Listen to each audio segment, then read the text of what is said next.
साहित्य quick revision with आरती शर्मा। दोस्तों मेरा चैनल पसंद आए तो शेयर, लाइक और सब्सक्राइब ज़रूर करें। दोस्तों हमारा आज का विषय है भक्ति काल की निर्गुण धारा, निर्गुण काव्य धारा और संत कवि। भक्ति काल की निर्गुण काव्य धारा और संत कवि। तो चलिए दोस्तों हम शुरू करते हैं। हमारा पहला प्रश्न है, भक्ति की दो काव्य धाराएं कौन सी हैं? तो दोस्तों भक्ति की दो काव्य धाराएं हैं, निर्गुण और सगुण। प्रश्न 2, निर्गुण काव्य धारा की प्रमुख विशेषता कौन सी है? तो दोस्तों आत्मा के ज्ञान पर बल देना, आत्मा के ज्ञान पर बल देना निर्गुण काव्य धारा की प्रमुख विशेषता है। प्रश्न 3, निर्गुण काव्य धारा की दो शाखाएं कौन सी हैं? तो दोस्तों ज्ञान आश्रयी शाखा और प्रेम मार्गी शाखा, ये दोनों शाखाएं जो हैं निर्गुण काव्य धारा की दो शाखाएं हैं।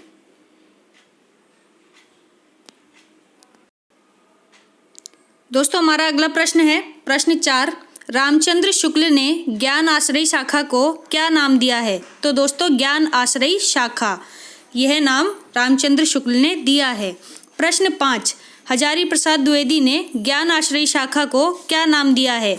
तो दोस्तों हजारी प्रसाद द्विवेदी ने निर्गुण शाखा नाम दिया है।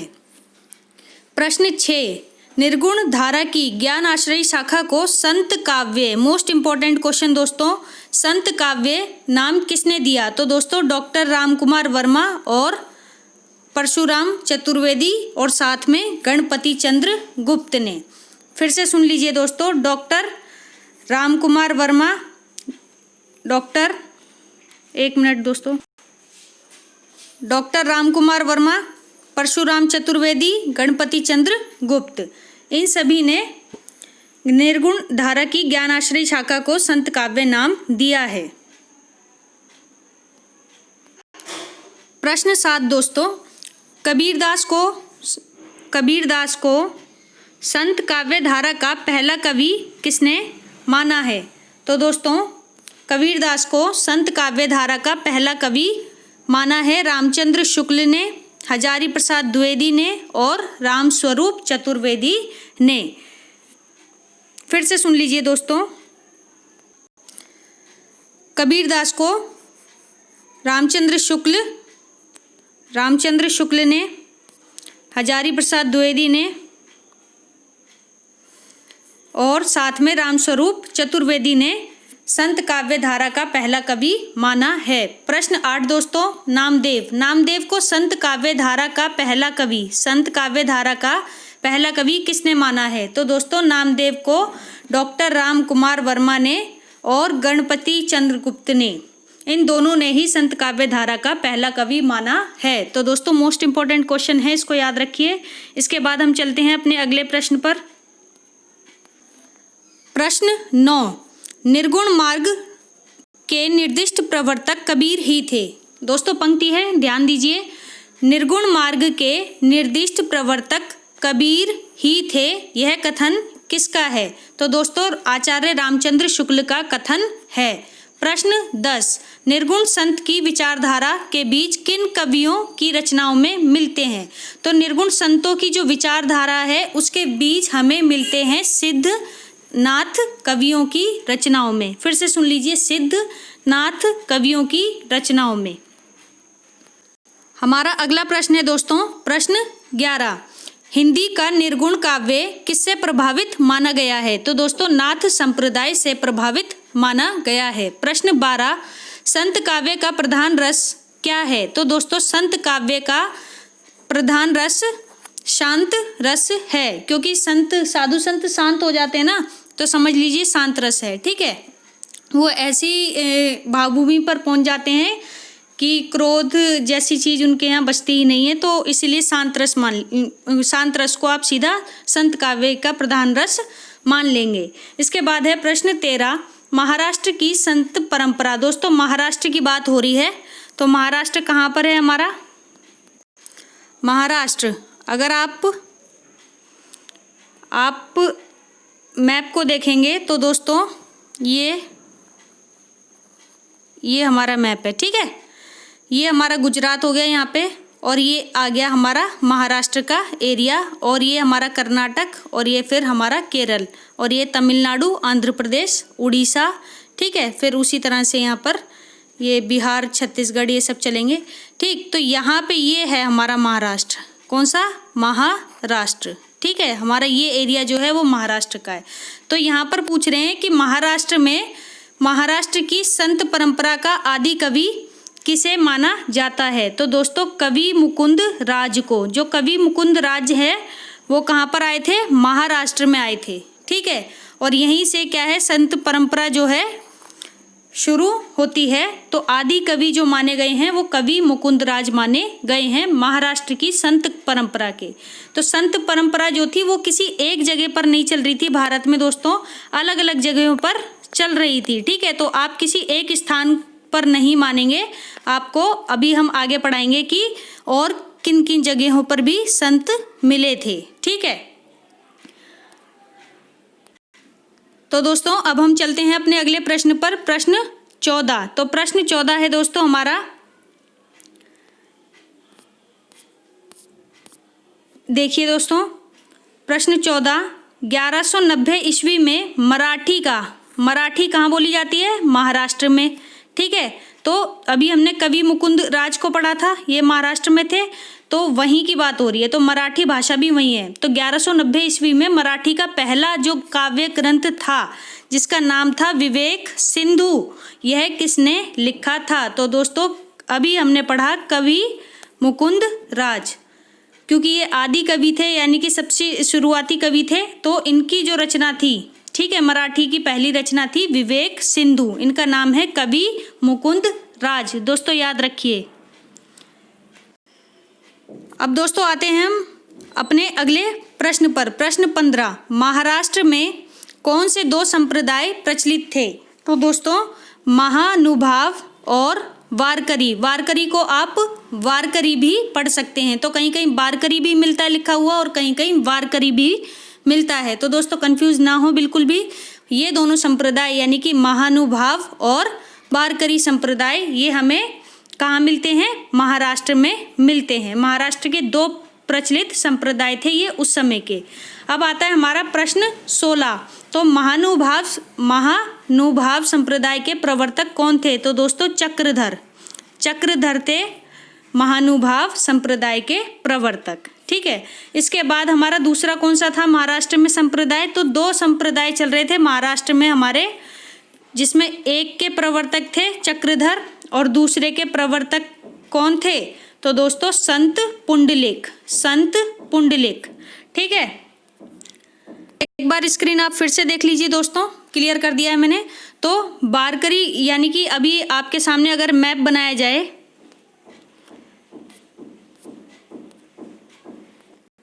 तो दोस्तों कुछ इस तरह से ये मैप, ठीक है, ये सही है। तो महाराष्ट्र कहाँ था हमारा, ये यहाँ पर महाराष्ट्र था, ठीक है। अब महाराष्ट्र में यहाँ पर कौन से दो संप्रदाय थे, कौन कौन से, एक तो हो गया हमारा महानुभाव, ठीक है। दूसरा कौन सा था हमारा, दूसरा था हमारा वारकरी संप्रदाय, ठीक है। तो एक के प्रवर्तक कौन थे, चक्रधर और दूसरे के प्रवर्तक कौन थे, पुंडलिक, ये वाले, सही है। तो यानी कि दो संप्रदाय महानुभाव, दूसरा वारकरी, एक के प्रवर्तक चक्रधर और दूसरे के पुंडलिक, ठीक है दोस्तों। तो आपके सामने मैं स्क्रीन फिर से लाती हूँ, देख लीजिए, ठीक है। तो महानुभाव संप्रदाय के प्रवर्तक की अगर बात की जाएगी तो दोस्तों आपके सामने है चक्रधर, और वारकरी संप्रदाय के मूल प्रवर्तक पूछे जाएंगे तो संत पुंडलिक। इसके बाद आता है हमारा प्रश्न 18, ऐतिहासिक दृष्टि से वारकरी संप्रदाय के पहले उन्नायक संत कौन थे। तो दोस्तों संत ज्ञानेश्वर, मोस्ट इम्पोर्टेंट क्वेश्चन, ठीक है। संत ज्ञानेश्वर कहो या ज्ञान देव कहो, दोनों बात एक ही है, तो याद रखेंगे वारकरी संप्रदाय के पहले उन्नायक संत थे संत ज्ञानेश्वर या संत ज्ञान देव। हमारा अगला प्रश्न है दोस्तों प्रश्न 19। तो प्रश्न 19 है हमारा, वारकरी संप्रदाय के प्रवर्तक कौन है? अभी हमने पढ़ा था संत ज्ञानेश्वर। अब प्रश्न 20 पे आ जाते हैं सीधा। तो हिंदी में भक्ति साहित्य, देखो अभी तक कौन से साहित्य की बात हो रही थी? महाराष्ट्र के, ठीक है, महाराष्ट्र के मराठी संतों की बात हो रही थी, ठीक है। लेकिन अब किसकी बात होगी? आपकी हिंदी की, ठीक है। अब बात होगी आपकी हिंदी की, ठीक है। तो ये महाराष्ट्र के संत हमने पढ़ लिए, अब हम पढ़ेंगे हिंदी के संत, ठीक है। तो दोस्तों हिंदी में भक्ति साहित्य की परंपरा का प्रवर्तन नामदेव ने किया, ठीक है। नामदेव ने किया, बड़ा नाम है दोस्तों और ये अक्सर पूछा जाता है, तो इसलिए आपको याद रखना है, मोस्ट इम्पोर्टेंट नाम, ठीक है। आगे चलते हैं दोस्तों हमारा अगला प्रश्न है प्रश्न 21। संत मत का प्रारंभ किससे माना जाता है? संत मत का, ठीक है, मत, संत मत शब्द पे ध्यान दीजिए। तो नामदेव से माना जाता है प्रारंभ, ठीक है। तो ये इंपॉर्टेंट क्वेश्चन है दोस्तों। अब नामदेव कहाँ के संत थे? प्रश्न 22।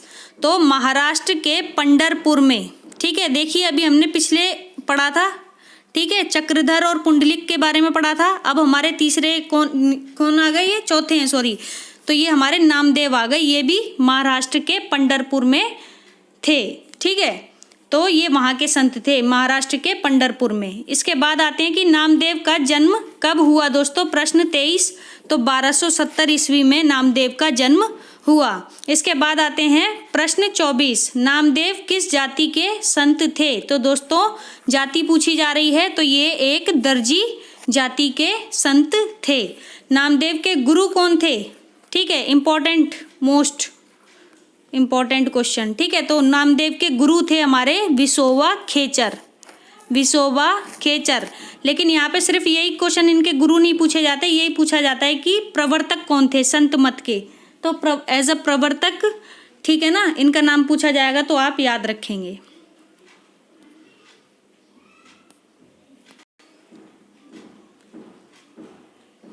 तो चलिए दोस्तों हम चलते हैं अपने अगले प्रश्न पर।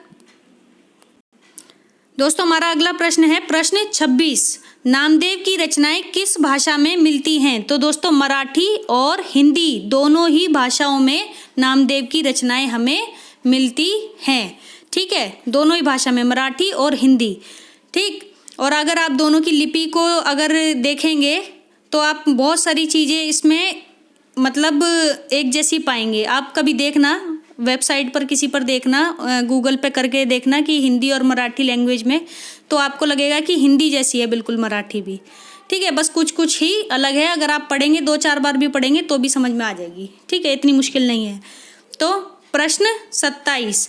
नामदेव की मराठी में रचित, नामदेव की मराठी में रचित रचनाओं का संग्रह कौन सा है? तो दोस्तों अभंग, अभंग रचनाओं का संग्रह है जो कि नामदेव का है और मराठी भाषा में रचित है, ठीक है। इसके बाद आता है हमारा प्रश्न 28। प्रश्न 28 है दोस्तों हमारा, नामदेव को हिंदी में रचित, अभी हमने मराठी पढ़ा था, अब हम पढ़ेंगे हिंदी में रचित रचनाओं का संग्रह कौन सा है? तो नामदेव की रचनाओं का जो हिंदी में काव्य संग्रह मिलता है वो है श्री गुरु ग्रंथ साहिब, ठीक है। तो हिंदी रचनाओं का जो संग्रह हमें मिलता है वो श्री गुरु ग्रंथ साहिब में हमें मिलता है। ये भी बहुत मोस्ट इम्पोर्टेंट क्वेश्चन है दोस्तों, आप इसको याद रख लीजिए, ठीक है।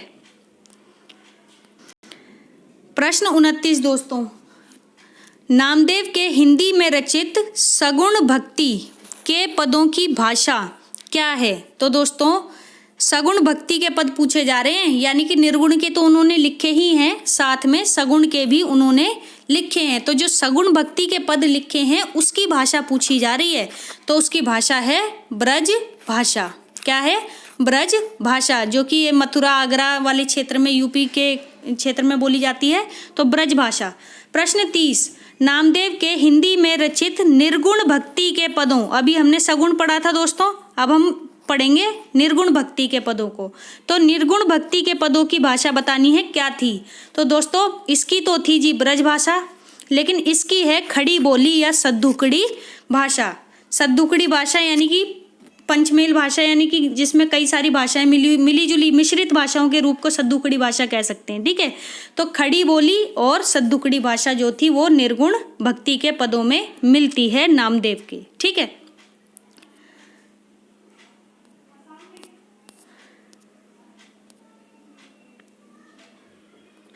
यहाँ पर दोस्तों हमारा अगला प्रश्न है प्रश्न 31। निर्गुण काव्य धारा की ज्ञान आश्रयी शाखा, कौन सी शाखा? ज्ञान आश्रयी शाखा के प्रमुख संत कौन से हैं तो वो बताना है। तो रैदास हैं, धर्मदास हैं, कबीरदास हैं, जंबनाथ हैं, हरिदास निरंजनी हैं, गुरु नानक हैं, सींगा, लालदास, दादू दयाल, मलूकदास, बाबालाल, सुंदरदास। तो ये सभी जो हैं हमारे क्या हैं? ज्ञान आश्रयी शाखा के प्रमुख संत हैं। ध्यान रखना दोस्तों, मीरा के गुरु थे रैदास और धर्मदास के गुरु थे कबीरदास। ठीक है, याद रखना दोस्तों। बाकी हम आगे जब पढ़ाएंगे आपको गुरु और शिष्य परंपरा तो उसमें आप देखना। ठीक है, उसमें आपको सब पता चलेगा कौन किसके गुरु थे और कौन किसके शिष्य थे। यहाँ पे सिर्फ अभी आपको इतना बताया जाएगा कि आप मैप देखोगे और मैप में आपको ये बताया जाएगा कि कौन कौन से गुरु किस किस जगह पर थे। ठीक है, आप याद रखेंगे। तो संपूर्ण भारत के मैप को हम देखने की कोशिश करते हैं। तो चलिए दोस्तों एक बार फिर सुन लीजिए। रैदास, धर्मदास, कबीरदास, जंबनाथ, रैदास, धर्मदास, कबीरदास, जमनाथ, हरिदास निरंजनी, गुरु नानक, सींगा, लालदास, दादू दयाल, मलूकदास, बाबालाल, सुंदरदास। तो ये सभी जो हैं हमारे ज्ञान आश्रय शाखा के प्रमुख संत हैं। तो चलिए अब हम दोस्तों मैप को देखने की कोशिश करते हैं और उसके अकॉर्डिंग हम आपको बताएंगे कि कौन कौन से संत कहाँ पर थे। ठीक,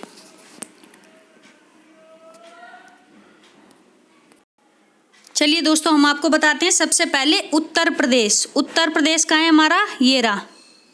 ठीक है, ये है हमारा उत्तर प्रदेश। यहाँ पे कौन कौन थे? तो दोस्तों उत्तर प्रदेश में हमारे थे, एक तो थे रैदास। ठीक है, दूसरे हमारे थे कौन उत्तर प्रदेश में ही? कबीरदास। ठीक है, और उत्तर प्रदेश में ही हमारे तीसरे थे कौन? मलूकदास।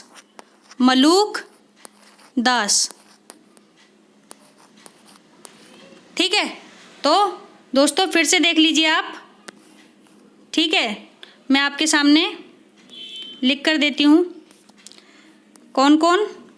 रैदास, कबीरदास और मलूकदास। ठीक है, आप चाहो तो एक ट्रिक के अकॉर्डिंग भी आप यूज़ कर सकते हो इसको। रकम, यहाँ देखो सब शब्द बन गया हमारा रकम।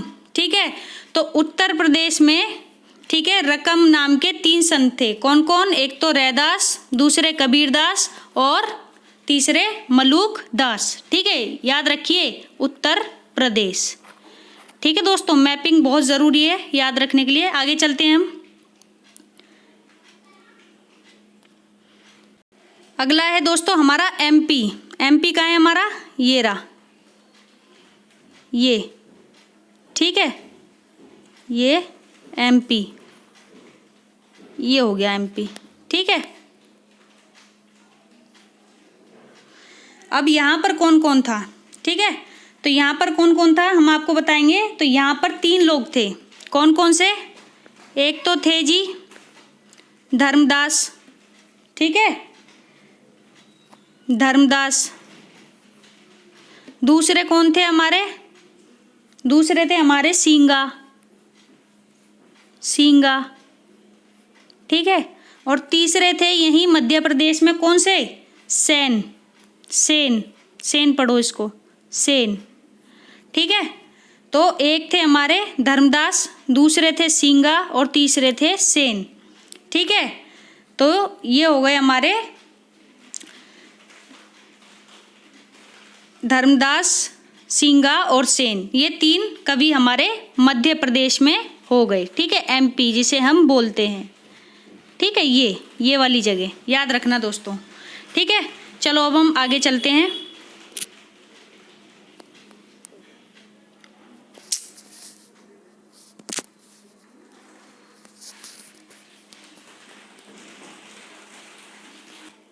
माफ़ करना थोड़ा दोस्तों, मिस्टेक हो गई थी, अभी बैक हो गया था, एक्चुअली प्रेस हो गया अचानक से, तो इसको आप इग्नोर करना, आप सिर्फ मैप पर ध्यान दो। ठीक है, अब हम आगे चलते हैं दोस्तों। हमारा अगला है, हमने उत्तर प्रदेश देख लिया, हमने मध्य प्रदेश भी देख लिया, अब हम देखेंगे राजस्थान। ठीक है, कौन सा? राजस्थान। तो हमारा राजस्थान कहाँ है दोस्तों? ये रहा हमारा राजस्थान। ठीक है, अभी बताते हैं आपको। ये देखिए, ये है हमारा राजस्थान। ठीक है, अब यहाँ पे कौन कौन था तो यहाँ देखते हैं हम। तो राजस्थान में थे, एक तो थे हमारे जम्बनाथ, ठीक है। दूसरे थे हमारे कौन? हरिदास निरंजनी, ठीक है, दूसरे थे ये। अब तीसरे कौन थे राजस्थान में? तो यहाँ पे थे हमारे तीसरे धन्ना, ठीक है। अब राजस्थान में हमारे चौथे कौन से थे? पीपा, ठीक है। और इसमें ही राजस्थान में ही हमारे और कौन थे? रज्जब, ठीक है, रज्जब। और इसी में ही हमारे एक थे लालदास, यहाँ पे लिख लेते हैं लालदास, ठीक है, ये हो गया लालदास। और यहाँ पे हम अंत में देखते हैं एक और थे हमारे जिनका नाम था सुंदर दास, ठीक है, सुंदर दास। तो कितने हो गए हमारे? एक जम्बनाथ, दूसरे हरिदास निरंजनी, तीसरे धन्ना, चौथे पीपा, पांचवें रज्जब, छठे लालदास और सातवें सुंदर दास। ये सभी कहाँ पर थे दोस्तों? ये हमारे राजस्थान में थे। ठीक है, तो ये हमारे 7 कवि हमें राजस्थान में मिले हैं संत काव्य परंपरा के। ठीक है, अब हम अगले देखते हैं दोस्तों।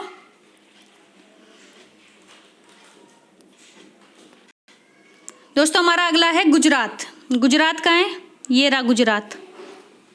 मैप को देखते चलिए, बहुत ज़रूरी है। मैपिंग करना सीख जाएंगे तो समझ लीजिए आधी से ज़्यादा आपकी मुश्किल आसान हो जाएगी। ठीक है, तो गुजरात में और कौन कौन है? तो यहाँ पे केवल एकमात्र हैं, कौन? दादू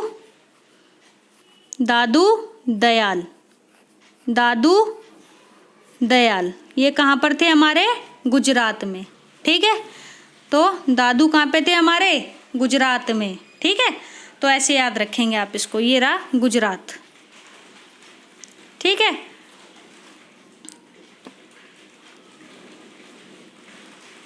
इसके बाद हम एक बार पढ़ लेते हैं महाराष्ट्र को। तो महाराष्ट्र कहाँ है हमारा दोस्तों? महाराष्ट्र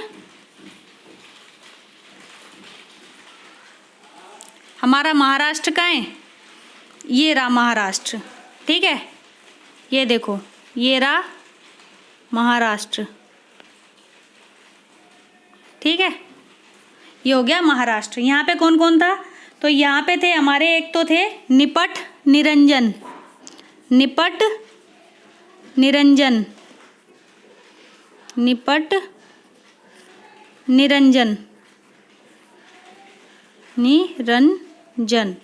ठीक है, आपको याद हो तो हमने अभी पढ़ा था कुछ देर पहले। और भी थे यहाँ पे, कौन कौन थे?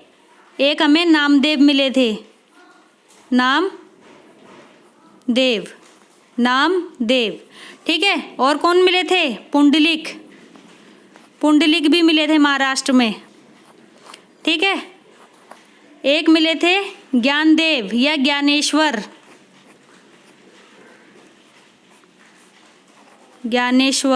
ठीक है। और एक और मिले थे कवि कुछ करके नाम था जो, ठीक है। तो आप ध्यान, जब आप वीडियो देखेंगे तब आप नोटिस कर लेना। तो कवि एक और थे, ठीक है, बताती हूँ मैं अभी। हाँ दोस्तों, कवि मुकुंद राज जो सबसे आदि कवि थे संत में, वो भी महाराष्ट्र से थे। तो महाराष्ट्र से हमारे कितने? एक ये हो गए, निपुट निरंजन, एक हो गए नामदेव, एक पुंडलिक, एक ज्ञानेश्वर, एक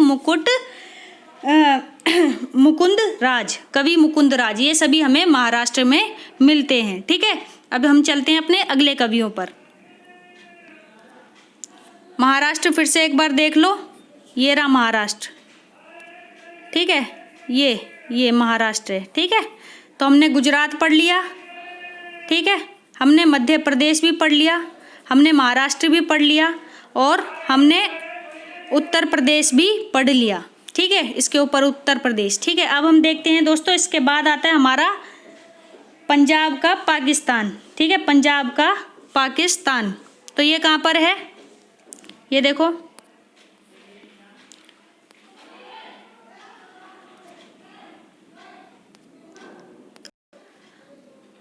तो दोस्तों यहाँ पर देखो, यहाँ पर पड़ता है ये हमारा, ये जो सिंध का एरिया था ना, ये इधर, ये ठीक है, ये लाहौर, इधर लाहौर। ठीक है, ये पाकिस्तान का एरिया था, ये पाकिस्तान का।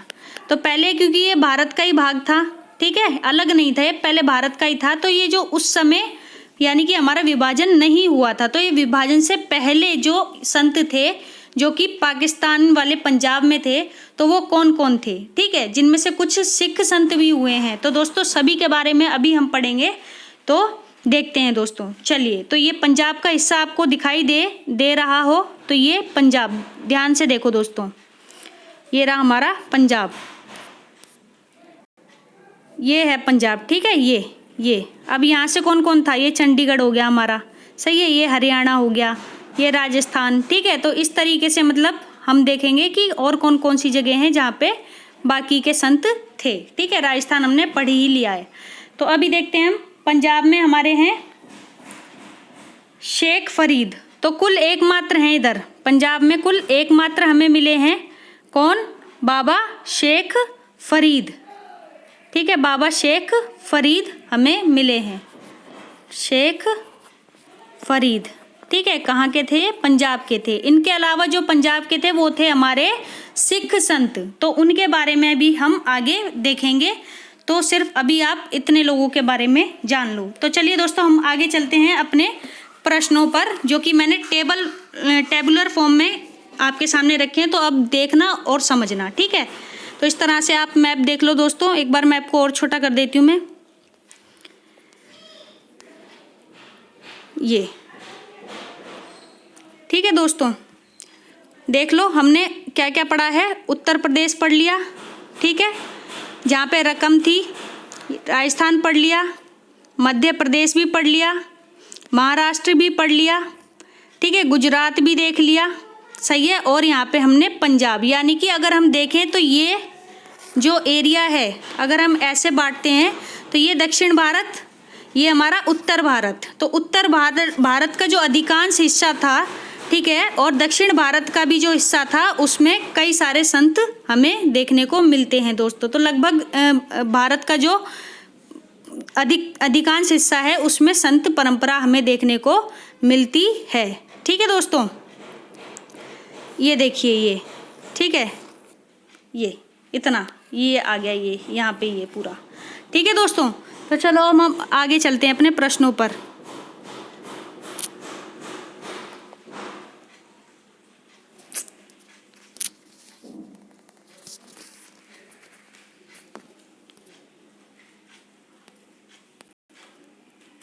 तो ठीक है, चलते हैं हम अपने अगले पीडीएफ पर।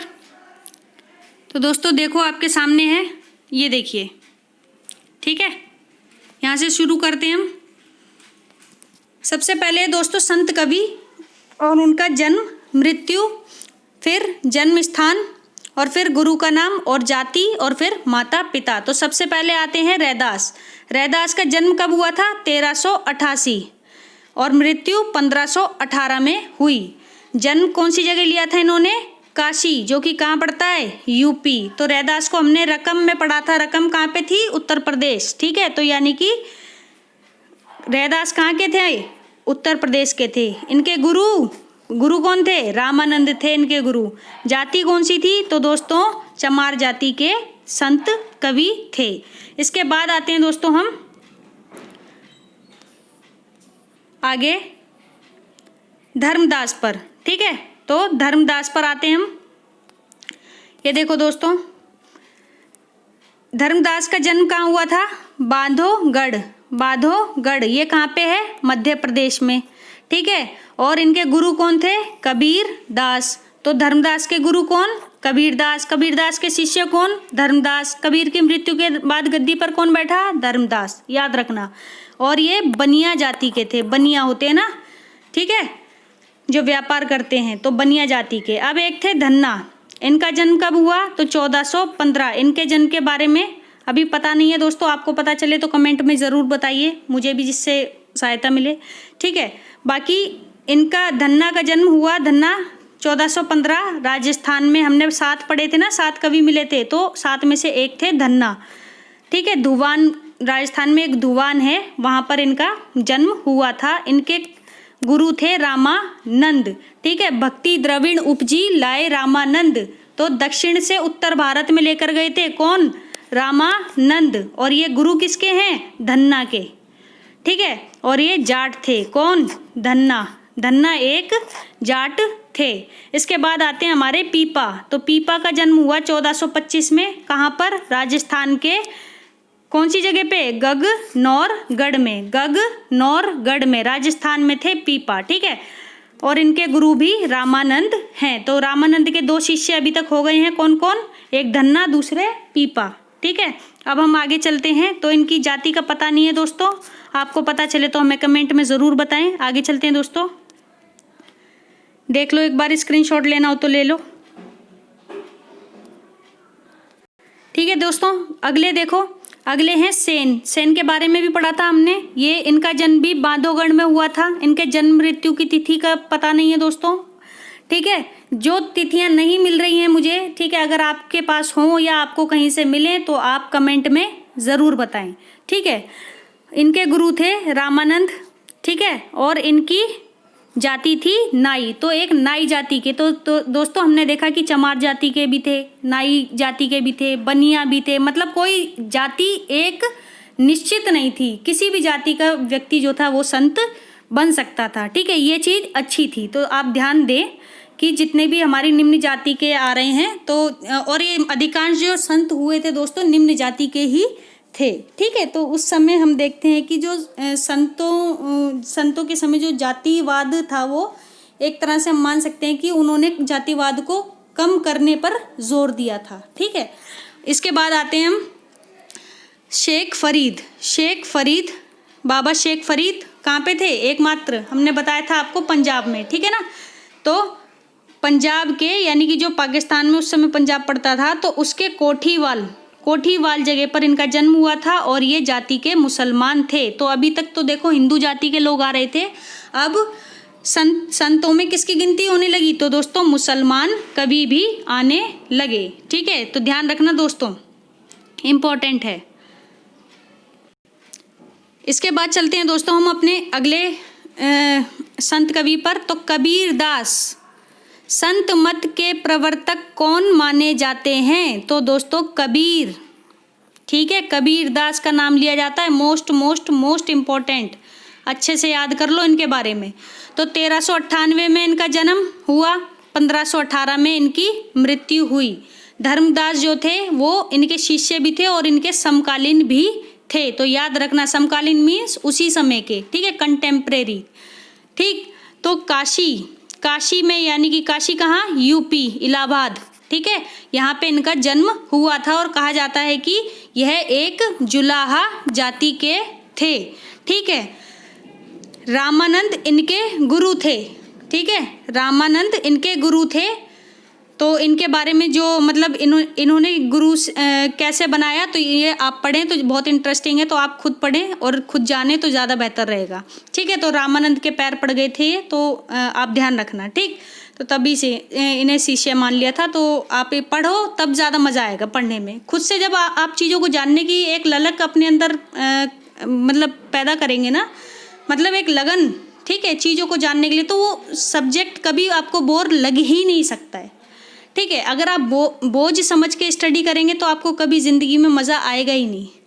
ठीक है, लेकिन आप उसको एंजॉय करेंगे ना, जिस दिन से आप अपनी स्टडी को एंजॉय करने लगेंगे, ठीक है, आपका पढ़ने का तरीका ही बदल जाएगा और आपको पढ़ाई में मज़ा आने लगेगा दोस्तों। उस समय फिर आप ना नंबरों के लिए नहीं पढ़ेंगे, आप उस समय जानने के लिए पढ़ेंगे कि हाँ ऐसा भी है और ऐसा भी है।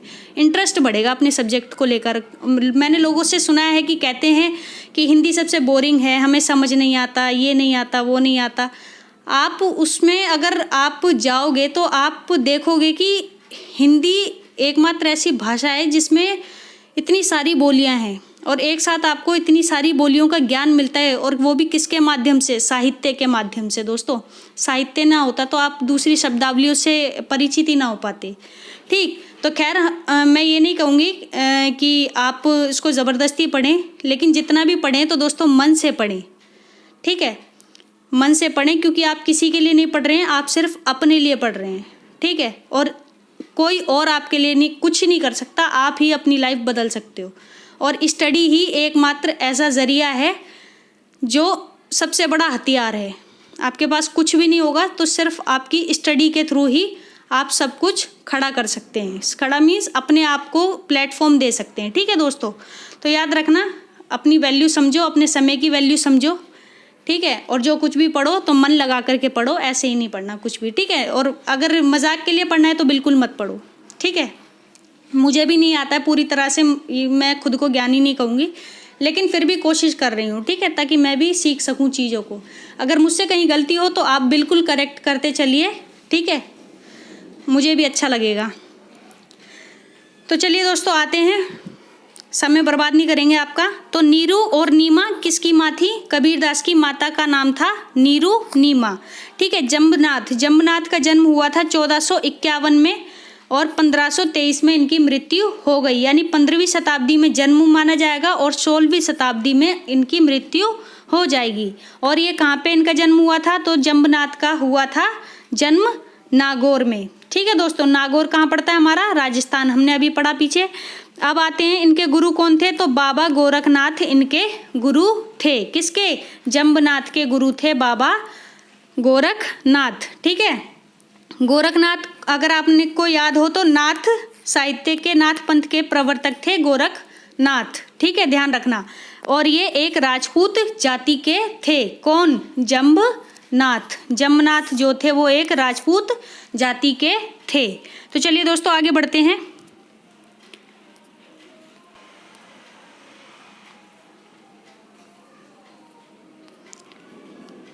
दोस्तों अगले हैं हमारे हरिदास निरंजनी। इनका जन्म हुआ 1455 में, मृत्यु हुई 1543 में। राजस्थान के डीडवान में इनका जन्म हुआ और इनके गुरु थे पराग दास। जाति का पता नहीं है, इनके पिताजी और माताजी के बारे में भी नहीं पता है। तो दोस्तों आप सिर्फ अभी इतना जान लीजिए, बाकी संप्रदाय है तो उसके बारे में हम अगले वीडियो में आपको बताएंगे। ठीक है, तो आगे चलते हैं दोस्तों। गुरु नानक, मोस्ट इम्पोर्टेंट दोस्तों, सिखों के पहले गुरु कौन थे? गुरु नानक।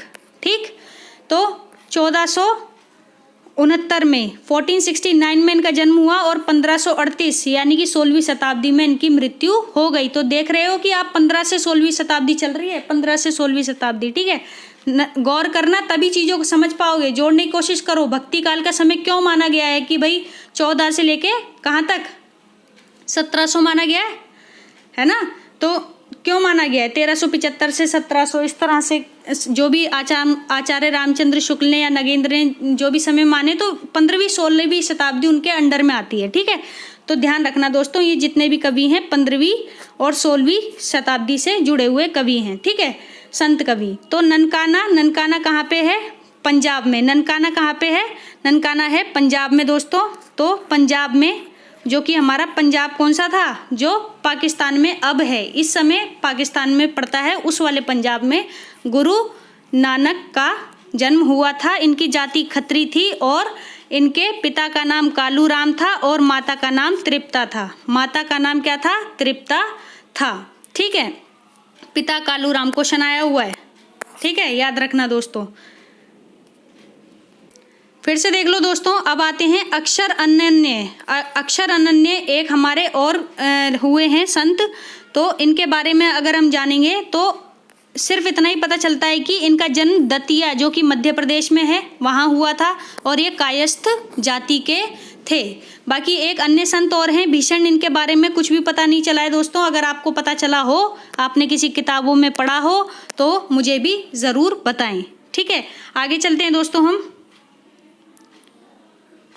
अगले हैं दोस्तों हमारे निपट निरंजन। निपट निरंजन हमने पढ़े थे 1531 में इनका जन्म हुआ। कहाँ पर? दौलताबाद, जो कि महाराष्ट्र में पड़ता है, मैंने आपको बताया था। और ये एक गौड़ ब्राह्मण थे। ठीक है, गौड़ ब्राह्मण थे। अभी तक हमने पढ़ा था कि निम्न वर्ग के ही थे सभी, कोई मुसलमान था, कोई चमार था और कोई क्या बोलते हैं बनिया था, कबीर जुलाहे थे। अभी हमने देखा कि यहाँ पर एक ब्राह्मण भी शामिल हो चुके हैं संतों में। तो कौन थे वो? निपट निरंजन। ठीक है, लालदास जिनका जन्म हुआ 1540 में और मृत्यु हुई 1603, यानी कि 17वीं शताब्दी लग गई दोस्तों। ठीक है, तो 17वीं शताब्दी लग गई, यानी 16वीं में इनका जन्म हुआ, यहाँ पे 17वीं में। ठीक है, इनकी मृत्यु हुई। और इनका जन्म कहाँ पे हुआ? अलवर, यानी कि राजस्थान में। अलवर जो कि राजस्थान में पड़ता है। ठीक है, और दोस्तों इनके जो गुरु थे वो कौन थे? गदन चिश्ती इनके गुरु थे। बाकी जो इनकी जाति थी वो मेव जाति के थे। मेव जाति के थे। कौन? लालदास। ठीक है, याद रखना दोस्तों। आगे चलते हैं हम अगले पर। हमारे अगले कवि हैं वीरभान। तो वीरभान का जन्म कब हुआ? 1543 में। और इनके गुरु कौन थे? उदय दास। बाकी इनके जन्म स्थान के बारे में नहीं पता और इनकी जाति का भी नहीं पता। ठीक है दोस्तों, आगे चलते हैं हम अगले कवि संत कवि पर। दोस्तों ध्यान देना, मोस्ट इम्पोर्टेंट। अभी तक तो हमने देखा था कि भाई सभी कौन थे, जितने भी थे वो पुरुष थे। ठीक है, अब यहाँ पर एक हमारी महिला भी शामिल हो रही हैं संतों में। ठीक है, तो महिला संत थी, कौन थी? बाबरी साहिबा। बाबरी साहिबा जिनका जन्म हुआ 1542 में और मृत्यु हुई 1605 में। और इनके गुरु का नाम है माया नंद। लेकिन इनके जन्म स्थान के बारे में हमें नहीं पता, इनकी जाति के बारे में हमको नहीं पता। तो इनके गुरु का नाम याद रखिए सिर्फ, और इनकी जन्म और मृत्यु को याद रखिए, 1542 और 1605। और बाबरी साहिबा। ठीक है, यानी कि 16वीं से 17वीं शताब्दी के बीच इनका समय काल रहा है। ठीक है, आगे देखते हैं दोस्तों हम हमारा अगला।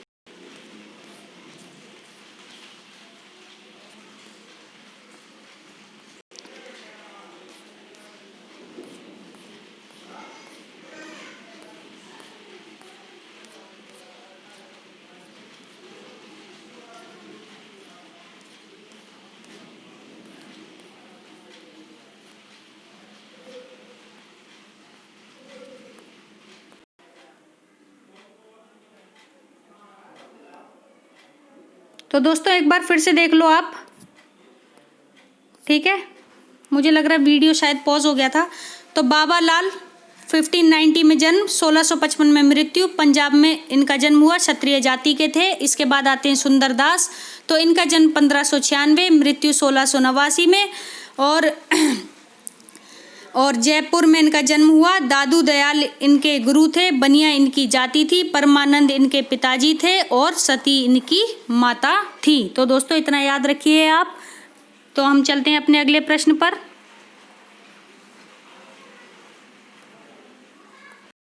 तो दोस्तों आइए हम देखते हैं प्रमुख संत कवि। सिख संत कवि हैं हमारे कुछ प्रमुख। तो यहाँ पे नाम है, जन्म मृत्यु है, जन्म स्थान है, गुरुओं की क्रम संख्या है और माता पिता के बारे में हमने बताया है। तो दोस्तों सबसे पहले आते हैं हमारे गुरु नानक, जिनका जन्म हुआ 1446 में। कहाँ पर? तलवंडी नानक ननकाना साहिब। आपने सुना होगा, न्यूज़ में भी आता रहता है अक्सर। ठीक है, तो ये हमारे यानी कि कौन है सबसे पहले आ गए हमारे गुरु नानक देव। जन्म 1446, तलवंडी ननकाना। ठीक है, पाकिस्तान में इनका जन्म हुआ। और ये गुरुओं में सिखों के सबसे पहले गुरु थे। ठीक है, याद रखना, मोस्ट इम्पोर्टेंट क्वेश्चन है ये। सिखों के पहले गुरु का नाम बताइए, तो आप बताएंगे कौन? गुरु नानक देव। ठीक है, इसके बाद आते हैं इनके पिता थे कालू चंद, क्वेश्चन आया हुआ है। और माता थी तृप्ता। कालू चंद। ठीक है, याद रखना। और माता तृप्ता गुरु नानक देव की माता पिता थे। चलिए दोस्तों आगे चलते हैं हम अगले प्रश्न पर। देख लो दोस्तों अच्छे से स्क्रीन को। ठीक है, अगला है हमारा गुरु अंगद हैं। दूसरे गुरु कौन से हमारे दोस्तों? दूसरे गुरु हैं अंगद, गुरु अंगद। 1504 में जन्म हुआ और 1552 में मृत्यु हुई। फिरोजपुर पंजाब, पंजाब की एक जगह है फिरोजपुर, वहाँ पर इनका जन्म हुआ था। ठीक है, इनके पिता थे फेरू और इनकी माता थी माता रामो, माता रामो, पिता का नाम फेरू। ठीक है, तो देख लो एक बार आप स्क्रीन पर, समझने में आसानी होगी आपको दोस्तों। चलो आगे चलते हैं हम। ये देखिए दोस्तों हमारा अगले गुरु हैं हमारे गुरु अमरदास। तो गुरु अमरदास हमारे अगले गुरु हैं जिनका जन्म हुआ हमारा कहाँ पर? अमृतसर में हुआ। सिखों के तीसरे गुरु हैं और इनका जन्म हुआ कब? 1489 में। 1574 में इनकी मृत्यु हो गई और तेजभान इनके पिता थे और माता थी लक्ष्मी देवी। ठीक है, लक्ष्मी इनकी माता थी। तो दोस्तों याद रखिए सिखों के तीसरे गुरु का नाम गुरु अमरदास। ठीक है, इसके बाद आते हैं दोस्तों हम अपने अगले प्रश्न पर। तो अगले प्रश्न पर हमारे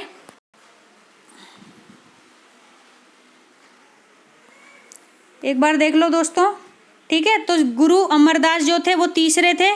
ठीक है, गुरु अमरदास हमारे तीसरे थे। गुरु अमरदास तीसरे सिखों के कवि। गुरु रामदास चौथे थे हमारे। गुरु अर्जुन देव हमारे पांचवें गुरु थे। मोस्ट इंपॉर्टेंट दोस्तों इनका जन्म हुआ 1563 में। ठीक है, और 1606 में इनकी मृत्यु हो गई। और ये सिखों के कौन से थे? पांचवें गुरु थे। अगर आपको याद हो, आपने अगर कहीं भी जीके में पढ़ा हो तो जहांगीर के समय में थे। ठीक है, कौन? अर्जुन देव। ठीक है, इनको फांसी भी दी गई थी। ठीक है, याद रखना दोस्तों, जीके का क्वेश्चन है, बहुत इंपॉर्टेंट क्वेश्चन है। ठीक है, आगे बढ़ते हैं दोस्तों। हमारे अंतिम गुरु हैं गुरु तेग बहादुर सिंह। गुरु तेग बहादुर सिंह दोस्तों, तो अभी ये अंतिम नहीं है, अभी ये तो 9वें हैं। इसके बाद एक और गुरु और हैं। ठीक है, तो याद रखना दोस्तों, गुरु तेग बहादुर सिंह का जन्म हुआ 1622 में और मृत्यु हुई 1675 में। 1622 में जन्म, 1675 में मृत्यु। और अमृतसर में इनका जन्म हुआ था। अमृतसर, अगर आपने सुना हो, गोल्डन टेम्पल है वहाँ पर। ठीक है, तो अमृतसर में इनका जन्म हुआ और 9वें सिखों के 9वें गुरु थे दोस्तों ये। ठीक है, याद रखना, बहुत ही इंपॉर्टेंट है ये भी। आगे चलते हैं हम दोस्तों। यहाँ पर एडिटिंग में एक मिस्टेक हो गई है, 10वें गुरु के बारे में मैंने ऐड नहीं किया है, इसको मैं ऐसे ही आपको बताती हूँ अलग से। ठीक है, आप ध्यान से स्क्रीन को देखिए। तो हमारे सिखों के 10वें गुरु थे दोस्तों और अंतिम गुरु भी थे। ठीक है, जो सिखों की संत परंपरा चली है उसके अंतिम और 10वें गुरु कौन थे? गुरु गोविंद सिंह। कौन? गुरु गोविंद सिंह। ठीक है, ये हमारे कौन थे?